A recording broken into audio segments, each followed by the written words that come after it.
I always imagine this as basically the thing you can hand to your person running your ads, because we were running a lot of ads, and you find now that pretty much the only lever left is just optimizing the creative, because pretty much everything else has been automated, right? There's a lot of targeting. I know you guys are doing some pretty special targeting, but yeah, I think like the vast majority of the control has been taken away on Meta and Google, and really, they just want you to upload the creative and see what kind of see which one works.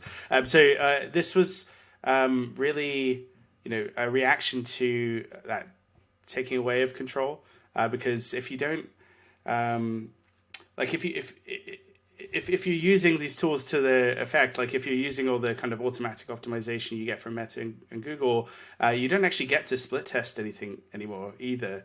Like it's pretty rare that you can actually run a split test, and it takes a lot of setup and a lot of observations that cost money, right? And none of my data driven people on my team were like they didn't have any clue like what brand was, like how to do how to come up with creative that was actually going to work, even if you can't test it, right? Like if they couldn't test it, they had no idea how to decide. So this is that guide that I want to give to them and say like, hey, like, this is how you make data driven decisions and kind of look for patterns in the data, but without being able to test it. Okay, so really, this whole thing is giving a framework to measure measure the creative in a more structured way. Yeah, exactly. Yeah. So, well, it's not necessarily measuring the creative after the fact.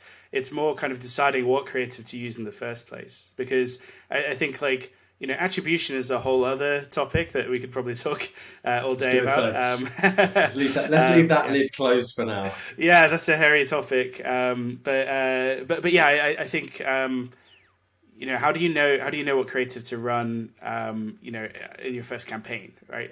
How do you like when you actually can't test it or your attribution isn't very good, how do you make sure you're using kind of like a good enough ad to start with? I think like that's actually a bigger question, because most of the creative decisions we make for our brands, and we don't actually have any data to support it. It's just based on opinion on the thousands of things we've seen in our past. And a lot of what I realized was if you just scale up the number of things that you see, you can start to see more patterns, and then it becomes a bit more obvious as to what sorts of attributes you should choose, like what sorts of words you should choose, etc.